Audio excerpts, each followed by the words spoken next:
Assalamualaikum warahmatullahi wabarakatuh. Bertemu kembali dengan saya Hijrah Purnama Putra dalam mata kuliah Pengelolaan Sampah.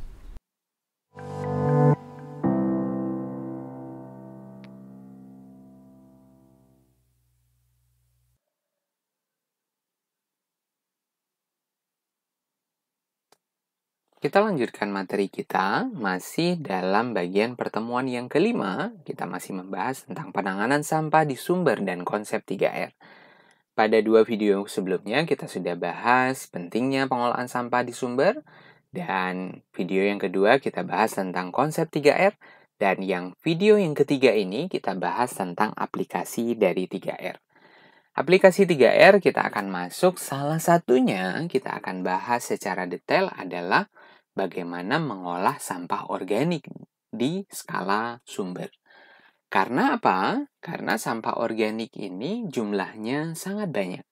Harapannya kalau berhasil dikelola di sumber sampah, maka jumlah yang harus keluar ke sumber yang lain, ke sistem pengolahan sampah yang lain, akan menjadi lebih sedikit. Nah, caranya tentunya banyak sekali. Misalnya dengan model jugangan atau model parit. Dengan cara menggali lubang, membuat lubang dengan ukuran minimal. Ukurannya adalah 50 dikali 50 dan dikali 80 cm. Panjangnya 50, lebarnya 50, dengan kedalaman bisa sampai 80 cm.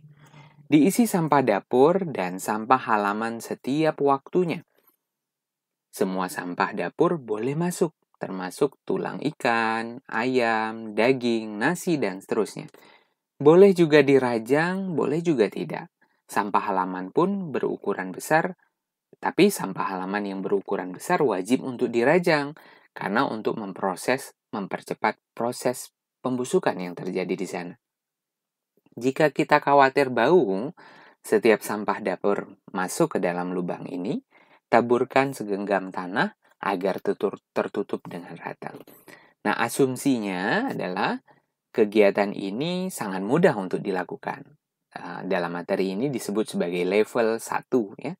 Tidak perlu dibolak-balik, satu lubang minimal untuk 1 bulan, tapi balik lagi tergantung dari sumber sampahnya. Di rumah banyak nggak ya orang yang ada dan beraktivitas? Ini mempengaruhi jumlah sampah yang dihasilkan.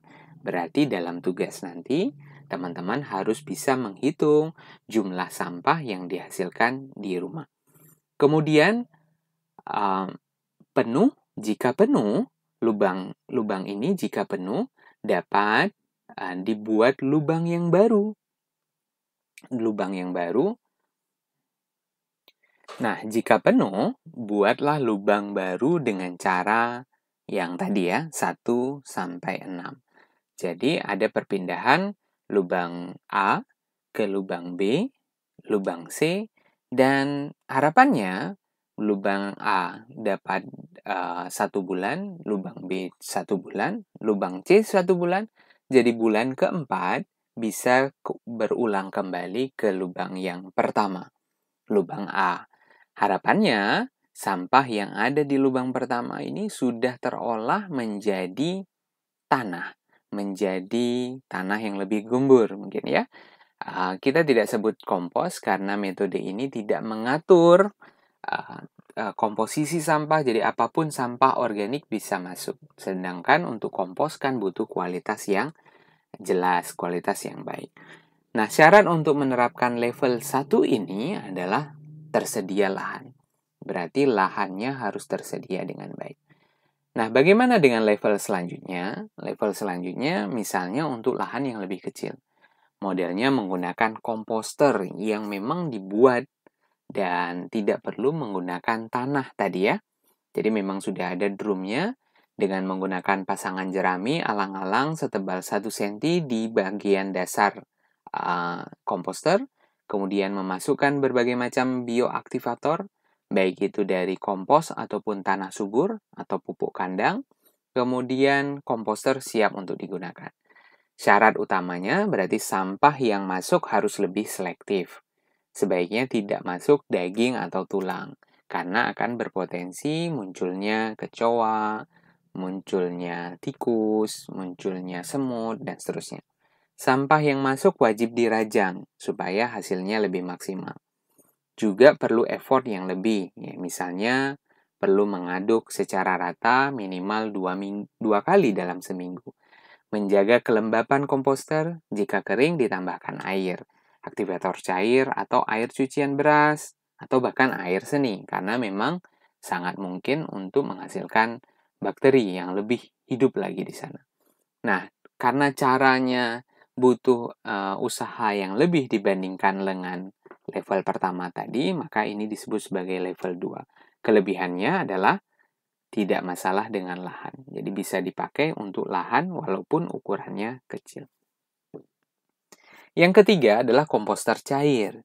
Ini juga sama seperti level yang kedua, namun yang berbeda adalah dia menghasilkan padatan dan cairan.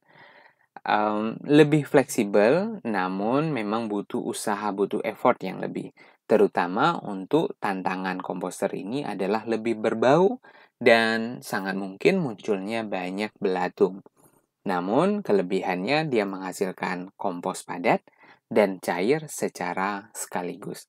Kompos cair dapat langsung digunakan ke tanaman dengan campuran tentunya ya. Dengan campuran, jadi kompos cair ditambahkan air. Jadi model di bagian bawahnya cukup seperti keran air, seperti dispenser, kemudian ditampung airnya. Prosesnya teman-teman dapat dilihat dari poin 1 hingga 5. Level ketiga ini juga sangat cocok untuk lahan yang berukuran kecil. Nah, sedangkan level yang keempat adalah level yang lahannya juga sangat kecil, walaupun sangat boleh untuk diterapkan di level dengan lahan yang lebih besar. Nah, kenapa dia level keempat? Karena butuh usaha lebih untuk membuat lubangnya. Jadi lubang biopori dibuat menggunakan tongkat khusus. Diameternya 10 cm dengan kedalaman 80-100 cm. Dapat dilakukan perkerasan dengan menggunakan casing dari pipa paralon yang sudah dilubang-lubangi.